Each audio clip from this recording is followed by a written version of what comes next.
Và là Dũng xin kính chào quý vị khán thính giả. Buổi interview hôm nay sẽ là interview với sử gia Veith về quyển sách của ông là quyển Tuốt, Kiếm, Phương xa, tiếng Anh tức là Tuốt in the Distant Land. Jay, welcome. It's nice to have you today. Thank you for being here. Tell me a little bit about yourself. How old were you when the war started? Well, I was 18 when the war ended in '75, so I guess I would have been 5, depending upon when you count the war started. But so I was 18 in 1975. Any concepts about Vietnam War at the time, or you just like? No, I don't remember anything about it. It wasn't something that I was aware of. I'm sure that I saw things on the news, but I don't have any memories of it as a child. Not as a child, but when you study U.S. history, how does the Vietnam War come to you at the time? I think I was always very interested in military history, but more American military history, World War I, World War II. I was aware of the Vietnam War and was certainly interested in it, but it wasn't, at first, something that I was fascinated by. It wasn't until much later that I became very fascinated by the events of the war. What about when you were in college? Same thing. I was studying more World War II because I was going to become an officer in the American Army and a tank officer, so we studied the battles of World War II and things of that nature, but not Vietnam. When you were saying that you're going to the college for military, is there a lot of history in there, or is it just more of a... It was more, there wasn't a great focus on military history per se. I myself was always very interested in military history. It was something that fascinated me from a very young age.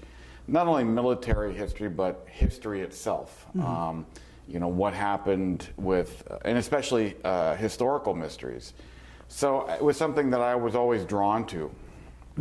Any say legacy from the Vietnam War, any talk from your elder, your senior when you were in college and you were in the Army? Yes, so I had Vietnam veterans who were mentors. Many of my sergeants were Vietnam veterans who had served.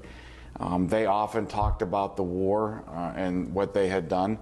And so I think that's how I sort of became interested or spend more time learning about it because of them and understanding their service and what they had gone through. What's their narrative?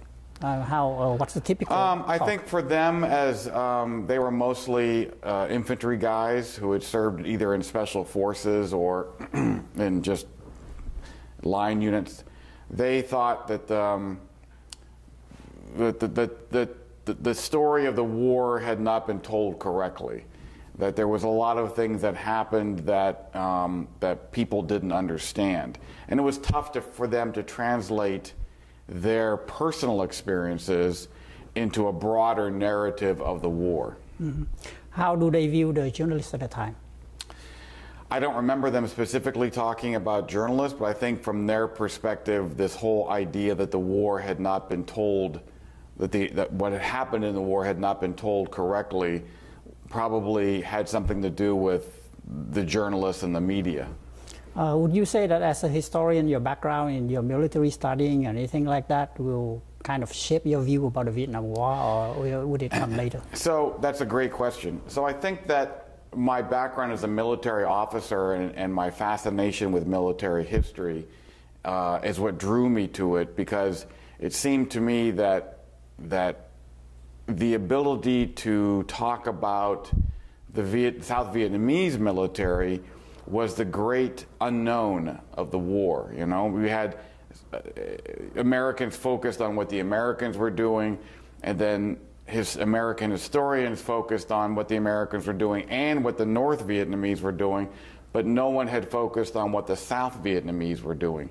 And that's, I think, what drew me into this, was wanting to tell the story of the South Vietnamese and get it right.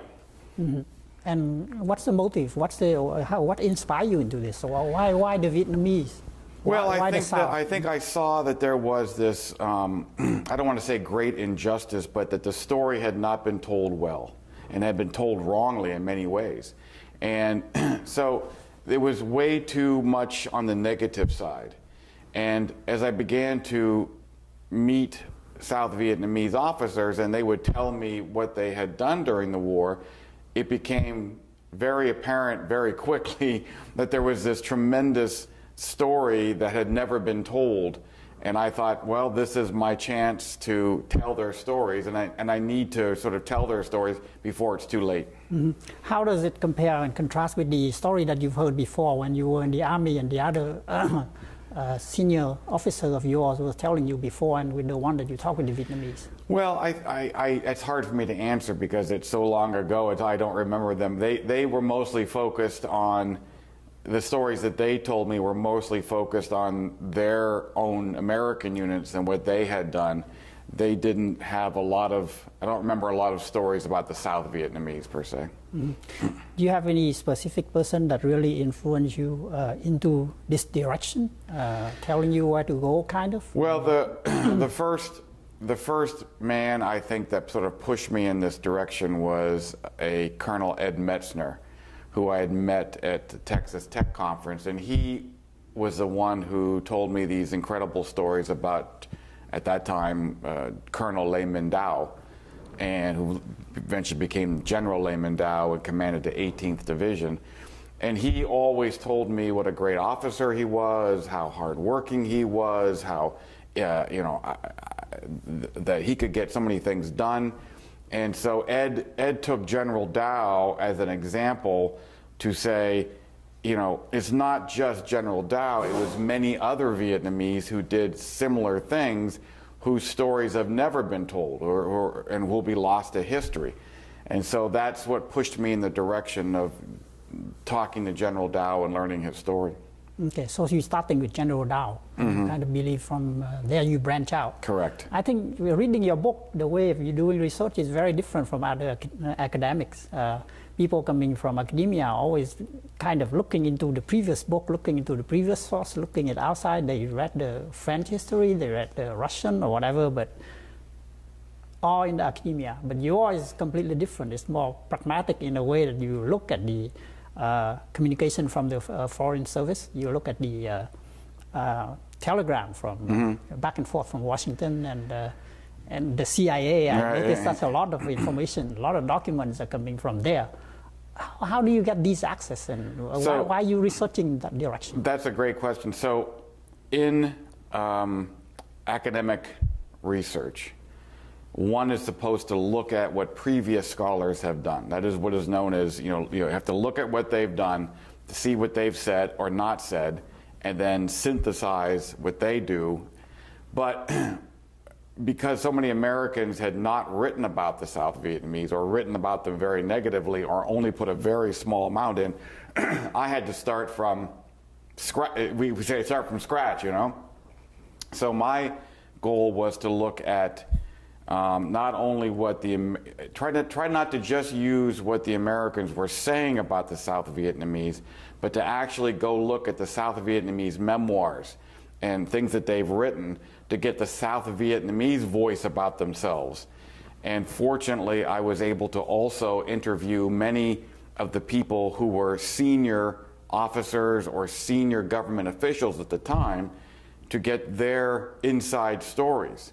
So that's what I think is the strength of the book, is it's not just using American sources to understand the South Vietnamese, but to use South Vietnamese sources and American sources to understand and to come to a conclusion.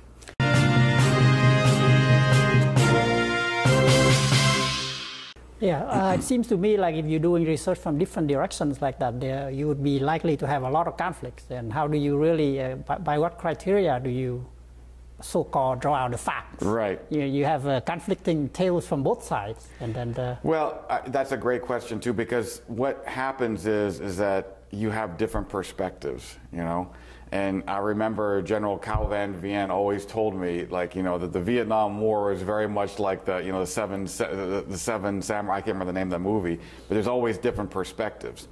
So what I tried to do is, if there was a document that said this happened and this happened and this happened, I tried to find a collaborating document to back that up. Because if you had somebody who said, oh, this happened, but 5 other people said, no, it didn't happen this way, then you have to go with the 5 people. What about the chances that those 5 people are wrong and then that one person is... Well, that's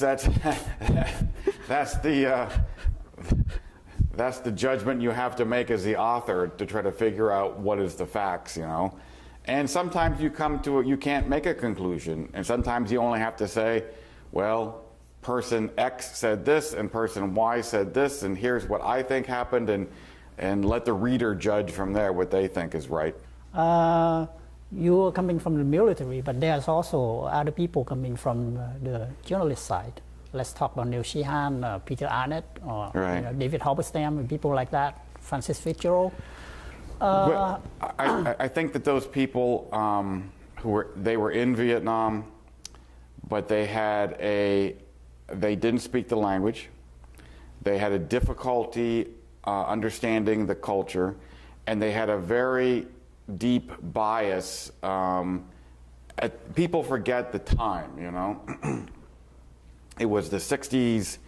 There was a revolutionary fever growing around the world, and so they made it seem like the South Vietnamese were this corrupt right-wing government fighting a revolution of the people, and there was never, you know, and so they were biased against South Vietnam. You would say that with David Halberstam and Francis Fitzgerald, these are the journalists that came into there and they did that study deeper than a lot of other. If you come back to, like, say, 1972, I don't know about other people, but for me, popular history is something that I always read. And these are 2 books that I remember. One is Francis Fitzgerald, Fire in the Lake, which I think won the Pulitzer Prize in 1972. The other one is The Best and Brightest, David Halberstam. Whatever I read, it seems like forever that people keep drawing from all these books because that seems all they have through the ages. So the Francis Fitzgerald book, Fire in the Lake, did win the Pulitzer. But if you read it carefully, it's exactly how I just described. The South Vietnamese are this corrupt, right-wing government that's never going to win the war. They don't have any popular support. The people don't like them. They are only in government because the Americans are propping them up with money and weapons, whereas the communists are, you know, the saviors of the country, and all the people love them, and all this other stuff. I mean, and they're going to win eventually, and that was very much the flavor of the time, because there was, you know. But I think people now who would read her book or look at her book would just shake their head, and because you can see the bias in her writing. Same thing with Halberstam. But still, I mean, it's a very forceful telling. When I came to the United States in, I would say, 1980, we were so poor, and we went to a lot of Goodwills to pick out the books. I remember almost all the Goodwill store that I went to, there was David Halberstam and Fire in the Lake, that's why. And those happened to be the first 2 that I struggled. My English at the time was nowhere near it is right now. So reading David Halberstam and Francis Fitzgerald was like nightmare. Right. I tried to. Right. Try to understand, but after I understand, that's the only narrative I had coming from kids. So what am I supposed to say? You know, if all the Americans and all these officers were convinced by these tales, kids like me, that's all we have. That's why we never said anything. But I think you have to remember, though, that those books were written and published 30, 40 years ago now. And so to our earlier point, the scholarship on the war, so those are considered popular histories, not academic histories. Correct. Right? So the scholarship on the war has moved well beyond those 2 books. So maybe they are still famous in popular, as you mentioned, histories, but they are not considered good histories in the academic world. There's a distinction and difference between the 2. But if you go on, and I think another Pulitzer Prize from Neil Sheehan, The Bright Shining Light, of course it still is a popular history I'm talking about. And then a very recent one, Embers of War. They also continue from the tale, and to me these are like repeating the same thing of the first 2, where it's drawing, especially Embers of War, for example. It extended on the both the David Halberstam and Francis, but it's still coming from those two sources, and it's Pulitzer again. So how do you explain that? I can't. I mean, the Embers of War won the Pulitzer. Again, it was mostly focused on the communist side, not the South Vietnamese side. So, you know, there's it's hard for me to explain. I can't. I don't know how they judge it, but I would say that the Pulitzer Prize most of the time reflect the view of the journalists, as far as I could see. And for 40 years at least, it hasn't changed from 1972 until 2012. That's 40 years right there. That's only 10 years from now. And you said that it had proceeded a lot. Yeah, but again, even though Lodgevold's book is an academic book, the scholarship on South Vietnam in particular has dramatically changed in the last 10, 15 years. So that you see more and more books and articles written and judging the Republic of Vietnam much more favorably, being able to see them as trying to control their own destiny, trying to shape their country, trying to build their country in the midst of a war. And that's what Drawn Swords is about.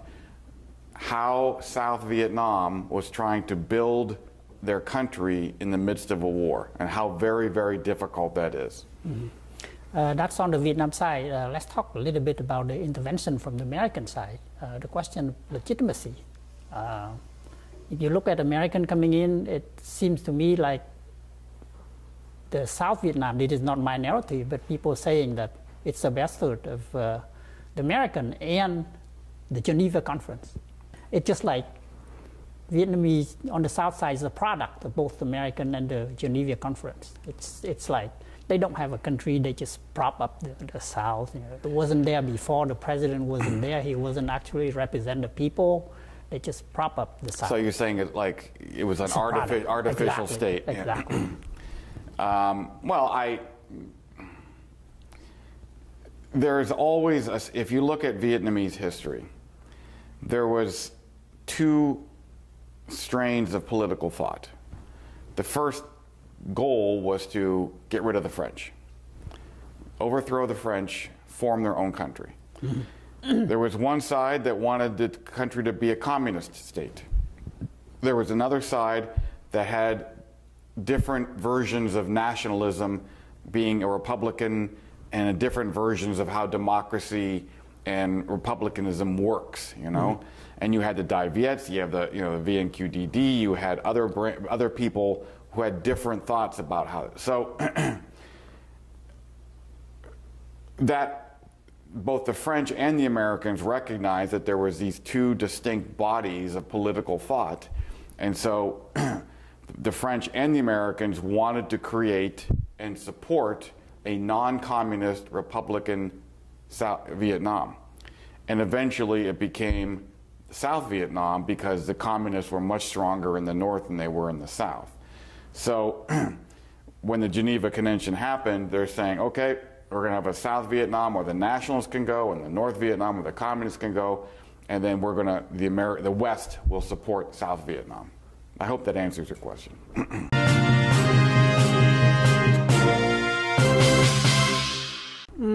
I think the Geneva Conference was saying like they have like 2 years after, and then they have the general election for the whole country. Right. Yes, people were allowed to go to the south and north and the setup, but it was never intended to be a different country. It was a temporary boundary, yes. Yes, and then I think the creation of the Republic of Vietnam, because the Americans refused to sign and the Vietnamese refused to sign. And the Americans had nothing to do with the Geneva Convention. It was the French, and but the South Vietnamese government refused to sign the Geneva Accords, and so they were not legally bound to hold the elections. A fact that people forget, you know. Very true. But does that really make them a country, you think, or just? Well, that's a broader political question. What makes a country? Is it culture? Is it shared values? Is it a vision of how we're going to organize ourselves as a society? And I think that the bulk of the people who wanted to be in South Vietnam did not want to be under a communist regime. But there was other people who didn't understand the differences between the two. So it was, so the South Vietnamese government was trying for years to try and convince the whole country, everybody in the country, that this was the best political system to build the country, to change society for the better, to help the very poor people in the villages, to bring in education and healthcare and build roads and stuff, and so, rather than being a communist country, so communist system. So you see two competing versions. Let's see, two competing visions for the Vietnamese. Yes. One is the nationalistic, and the other one is communistic. Correct. And the communists always insist there's only one vision, I mean, unification of the country. Well, they had a vision for a unified Vietnam, and they were going to impose it on everybody whether they wanted it or not. And that's the big difference, is that communism is, in essence, especially the Vietnamese communism, is designed that we're going to take over the country, and whether you want this or not, we are going to do it. Whereas the nationalist version had room for many different visions, you know, and not trying to put a gun to somebody's head and say, you're going to do it my way or else. So that's, you know, ultimately the difference. The American intervention, when they come in, what kind of vision do they have at the point? And do you think the policy that they're coming in, the way that they intervene, let's take 1965, for example, I mean, coming straight from Bùi Diệm book, In the Job History. The Vietnamese, the Southern government wasn't informed at all until the last minute. Well, we have to differentiate between two things. So Bùi Diệm book talks about the American Marines landing in Da Nang and not being told by the Americans until the last minute, and them not wanting American military forces on the ground because it would feed the communist propaganda that the South Vietnamese government was nothing but puppets of the Americans. They thought that having American combat troops would undermine their legitimacy. But the Quat government falls, Nguyen Cao Ky, Nguyen Van Thieu take over in June of '65. The military situation was turning very bad. There was some very significant defeats of South Vietnamese forces. And so in July of '65, Thieu and Ky, and people also forget this, they're the ones that asked for American combat troops. They wanted them to come in to help support the government militarily, but only in certain sections of the country. They didn't want American troops near the villages. They didn't want American troops mingling with the people. They wanted them to go to the borders to prevent the North Vietnamese from coming across the borders. But so there was both the American military officers and the South Vietnamese senior military officers decided that this was the best thing. But as in all things, as the war got worse and worse and worse and more American troops were needed, that distinction eventually was washed away. Yeah, but when you say the intervention, would it be better if they can combine the political side with the military side? Because you were saying that Nguyen Van Thieu and Nguyen Cao Ky was asking for, and they were military men, and Dr. Phan Huy Quat is the prime minister, like it or not. Is it a kind of hasty? Well, no, because Quat was gone by that time. So that we're talking, so Quat did not want, Quat, the civilian prime minister, did not want American combat troops because of the political viewpoint. But he was gone by mid-June of '65. Then Nguyen Cao Ky and Nguyen Van Thieu came in. They became the chief of state and the prime minister, respectively. And by July of '65, then they held, when this military situation was not looking very good, they held a meeting with the senior Americans, Westmoreland and McNamara, and they asked for American combat troops. And in fact, Nguyen Cao Ky wanted to ask the Koreans for a combat division as well. But they only wanted them to go to the borders, not to mingle with the population. Because Thieu himself saw that it was still the responsibility of the Vietnamese military to do most of the fighting. They just wanted the Americans as a shield against the North Vietnamese main force. Well, as you say, so I can understand why there are a lot of Americans coming in during the Johnson administration. You were talking about 100, 200, or even more, 1,000. You're talking about hundreds of thousands of people coming in if the initial intention was only staying outside and protecting the side. Why is that? Because the sad part of the war is that the more Americans came in to help defend the country and fight, the more North Vietnamese were sending their troops down. So as the enemy force grew, we had to have more Americans come in to help fight. So they made a decision, okay, what we're going to do is we're going to have the American troops fight the North Vietnamese. And we're going to have the South Vietnamese army fight the guerrillas in the villages. All right, we're going to have a division of responsibility. The ARVN will go to the villages and guard there so we can begin pacification. The Americans will fight the North Vietnamese. That was the idea. But the idea, could it have been opposite? The Vietnamese fighting and then the American do the pacification? What do you think about that? Well, no, because the idea was that South Vietnamese troops would be in the villages. They speak the language, they're Vietnamese, they know the culture, whereas Americans don't speak Vietnamese, don't know the culture. And so the decision was made, and I think a right one, to let the South Vietnamese army guard the villages. They were bringing in the R&D cadre to begin the pacification. So the ARVN would create a shield, a military shield, allow the cadre to do the pacification, where the Americans then would go fight the more heavily armed North Vietnamese.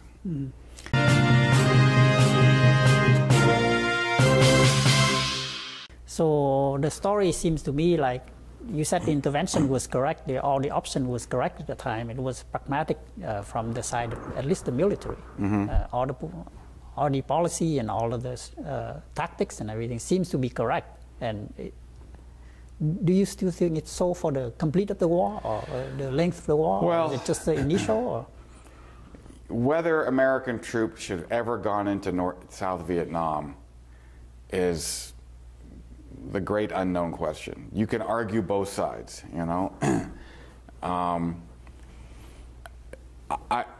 There were Americans at the time who did not want American troops to go into South Vietnam for those exact reasons. It was a foreign country, and it was very difficult, and the way we fought was not the way that the war should have been fought. In some ways, I think you could make a very strong argument to say that the Americans should have just stayed as advisors, should have tried to continue to build the South Vietnamese military, should have tried to give them more weapons, more aid, more ammunition, taught them how to fight. Anybody could make a very strong argument on that. At the time, though, people thought that South Vietnam was near collapse, politically and militarily. Correctly or no? Just assumption? Or? I think that was. I don't think they were. They were further down the road than we wanted, but not on the edge, if that makes sense. You know, whereas Westmoreland and people thought that they were on the edge. That's right. You know, but there were some bad defeats out in Phuc Long province and in Quang Nhai areas, but I mean, things were still pretty good in the Delta. Things were still pretty good, but I personally think that probably America should have had less of a footprint and more supporting the South Vietnamese. But I'm not a general, so. Very interesting. Vietnamization. So there's a reverse in there. The American come in and it's kind of, they feel like they can't do it, or it's a time to withdraw, or well, for whatever reason. There was two points to this. First off, Nixon comes in, and by that time, '69, there was a lot of unease in America about the Vietnam War. So Nixon politically had very little choice but to begin America's withdrawal. Between the casualties we were suffering and the money we were spending and sort of the black eye we were getting around the world for it. But the other thing is, the reason why we started to do that is that President Tuốt also wanted this policy. He wanted the Americans to leave. And he had begun in late 68, early 69, to begin saying to the Americans, we are strong now. We are stronger now. After the Tet 68 attacks, after the mini Tet attacks, the communists clearly had suffered very heavy casualties. They were retreating. They had just launched this pacification program. They had reclaimed over 1,000 villages and hamlets. President Tuốt rightly thought, we are now winning the war, okay? The South Vietnamese military had fought well in the Tet offensives. We just need for you to train us, to give us more weapons, to give us more ammunition, and you Americans can begin to withdraw. Well, which one is true? That's the version that you gave. But another version that people gave is like 1968. You can see the embassy, the Viet Cong got in there. It's almost like all over the country, from the Hatter Sound until Cà Mau, which is right. Yeah. Virtually the whole country got attacked. Well, I mean, the Tet offensive was certainly a. What people forget is that the offensive, that there was an attack coming. Both the South Vietnamese and the Americans knew an attack was planned. They just didn't understand how widespread it was and how many troops were involved and how many cities were attacked. That's what shocked them. And you know, the image of a handful of sappers getting into the embassy from a military point of view was no big deal. From a political point of view, was very devastating because it appeared to strike at the strength of the Americans, right. You know. But you know, the same thing happened on the South Vietnamese side. The VC got into the radio station in Saigon. They took over large parts of Cha Lon. They got into Hue, you know, but within days they were pushed out of Saigon. It took a lot longer in Hue, but they had a lot more troops there. So from a military perspective, the North Vietnamese and the communists lost probably 30,000 troops.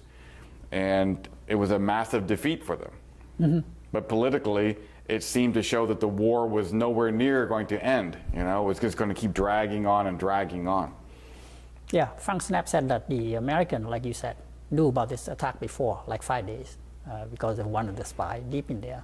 And then, but the other thing he said is because of that, pacification, Vietnamization was done also, partly after 1968, because most of them were killed, but that wasn't in the magazine, that wasn't in the dailies, that wasn't in the news, that wasn't in anywhere. Because I can't speak about the Tet offensive and Frank's claim, but that VC spy was extremely highly classified, and they can't release it.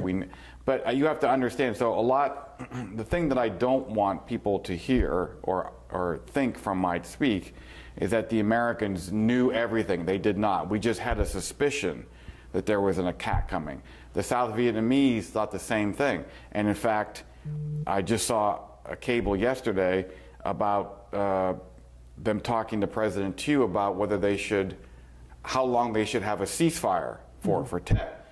And they thought that there was something coming in I Corps, but they did not know the details. They did not know so unfortunately, many South Vietnamese think the Americans knew everything and did nothing. That's totally wrong.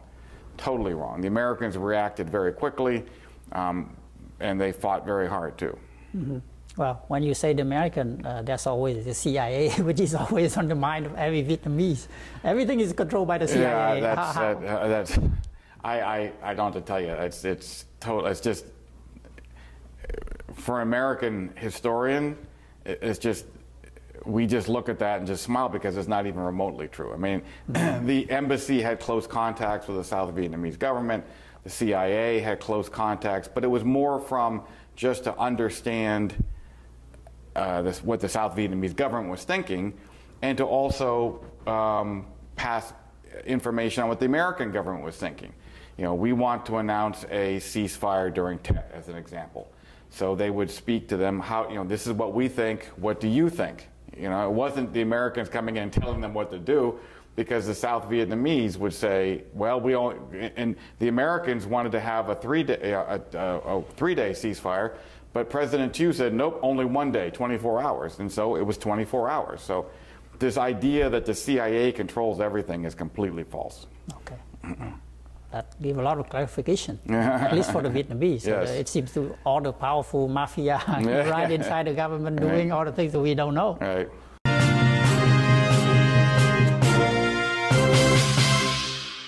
Finally, we come to Paris Agreement. Mm-hmm.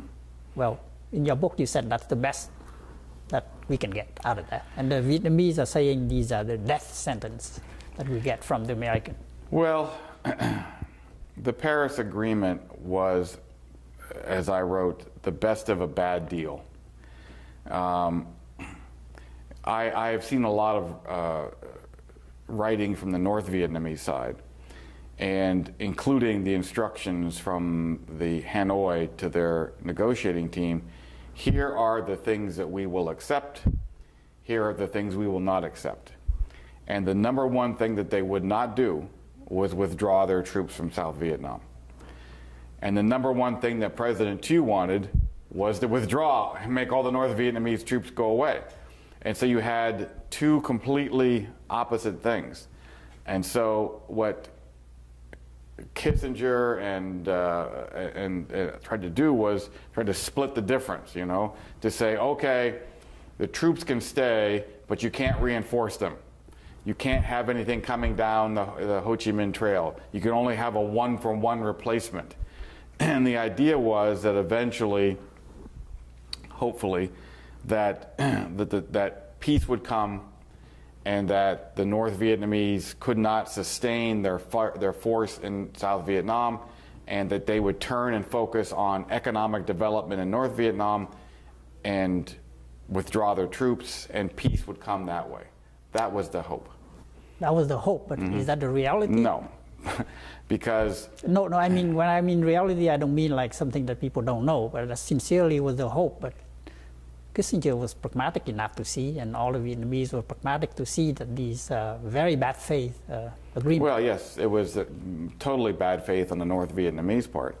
But at that same time, and the Americans were prepared to bomb to support them, but you have to remember that Watergate began to really impact President Nixon at that time. So his ability to militarily support the agreement vanished within months. And then Congress, the U.S. Congress, cut off aid. They cut off all military stuff. So I've talked to Kissinger, and he said, we thought we were going to I believed that we were going to have to go back and bomb to get them to, that they would try and push, you know, that we'd have to go back and bomb to tell them, no, we're not going to put up with this. But President Nixon became politically weakened by Watergate and couldn't do it. Mm-hmm. You just mentioned Kissinger. Tell us about him. The Vietnamese are always curious about Kissinger, and they don't ever know. Well, he's always told me, and I've talked to him multiple times, that, you know, that he respected President Tuốt a great deal, that he had, that he was trying to find the best method of peace and trying to support, and you remember that he wanted to support the South Vietnamese government politically, militarily, economically, not because he was greatly in love with South Vietnam, but because... You're talking about Nixon or Kissinger? Kissinger, but because keeping to have a successful Paris Agreement would support American foreign policy in other places around the globe, particularly with the Russians and the Chinese, that they could create peace or lower the nuclear war threshold, because if you could see that the South Vietnamese peace agreement was working and the Americans were supporting it, that would help American foreign policy around the globe.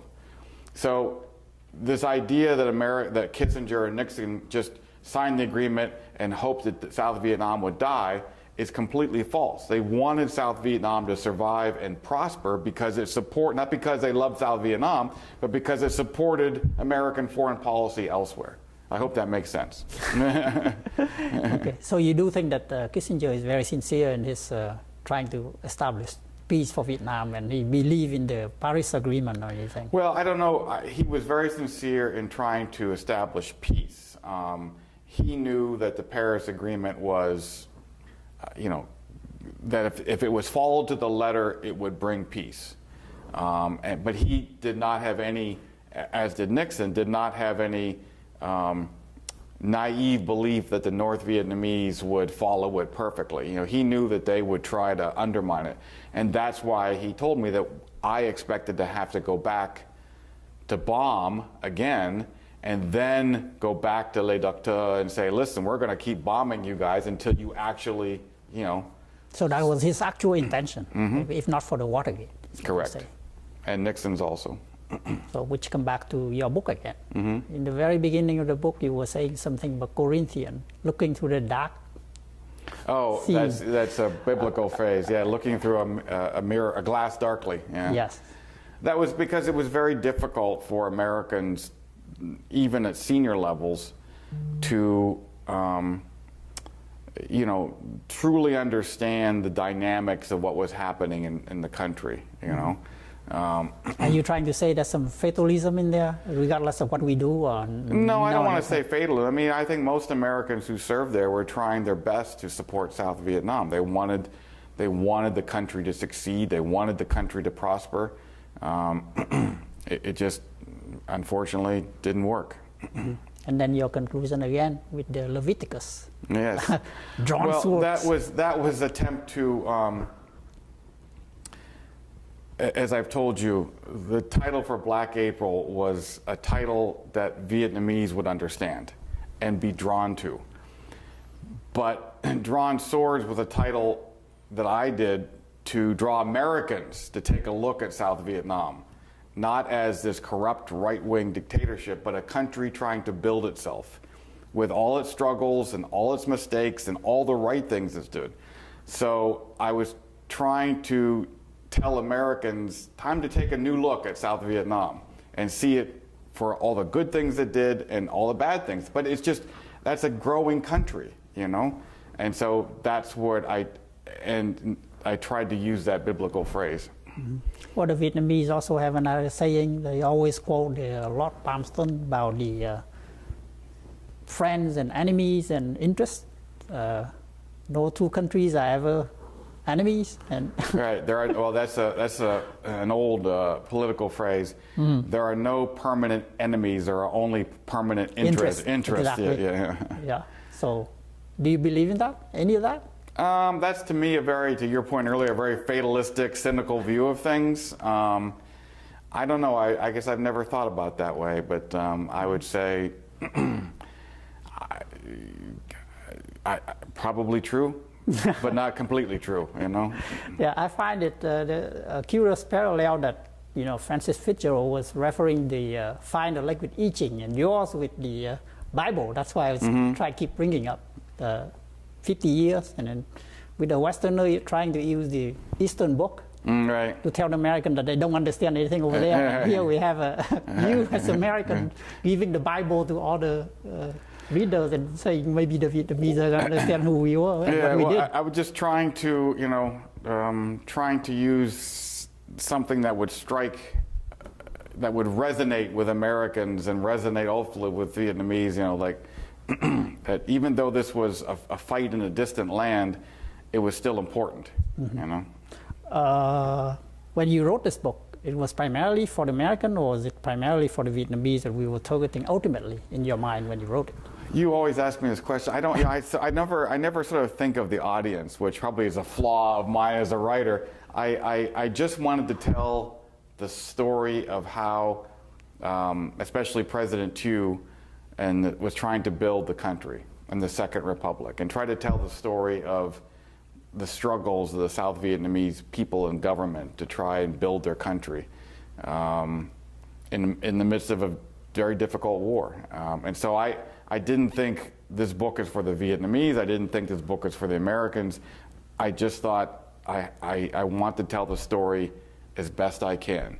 Because I've met so many South Vietnamese who gave their whole life to this, you know. And I think probably in the back of my head, I thought I wanted to honor them, you know, and tell their story so that they were not lost to history, like Cao Van Tan, who built the land reform. No one, I was the only guy to ever interview him. He had been obscure for 35 years.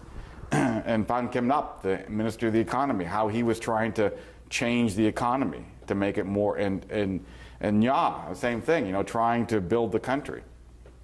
Their stories have never been told, so I wanted to make sure it was not lost to history. Well, thank you very much, Jay. It's always interesting to talk to you. Thank you. I know there's time, and get more and more interesting talking to you every time, and I hope the next time it will be better. All right, always a pleasure. Thank you. Thank you.